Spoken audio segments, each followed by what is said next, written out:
on agriculture that 83,000 hectares of land under crops was affected by floods in 29 counties.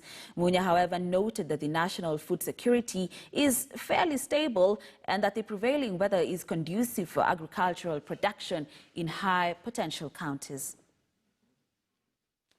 According to the Minister of Agriculture and the National Disaster Operations Center, 29 counties were ravaged by floods that affected 88,500 households and damaged crops. Consequently, the country is expected to lose an estimated 13.6 billion shillings worth of crop produce this year. Munya says despite the COVID-19 pandemic restrictions, adequate food is available in all markets and food prices have remained steady for all major food staples like maize, beans, rice, wheat and Irish potatoes. According to Munya, as at 1st May 2020, there was an estimated stock of 12.2 million 90 kilogram bags of maize, 4.5 million bags of beans, 2.9 million bags of wheat, and 1.1 million bags of rice. Food balance sheet projected to end of July 2020 show a surplus of 1.9 million bags of maize, 4.3 million bags of beans, 2 million bags of wheat, and 412,000 bags of rice.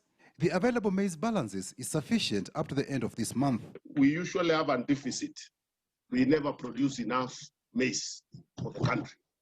So we rely on imports from the East African region. Kenyans on average consume 4.3 million bags of maize per month, adding to a total annual consumption of 2 million bags of maize. Munya says the government allowed the private sector to import 2 million bags of white and yellow maize each after it anticipated a shortfall in the months of June and July. One of the other challenges we have is we compete with animals on white maize. And that's why we always have it. So we allowed 2 million bags of yellow maize to be imported by processors, those who process animal feed. And we imposed a 10% duty on that maize. Then we allowed the yellow maize to be imported, 2 million bags attracting 14% duty.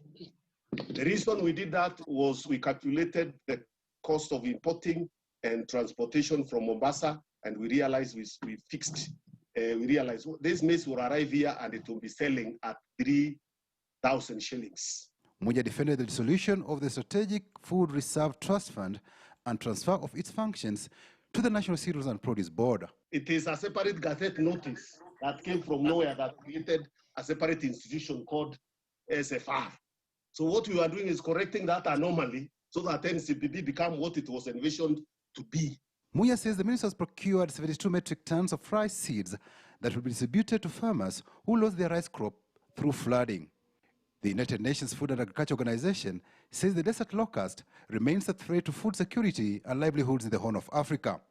In Kenya, the second-generation swarms are present in Turkana and Marsabit counties. It is estimated that at least 40% of the crop area will be lost to the locust infestation and expose households to food and nutrition insecurity.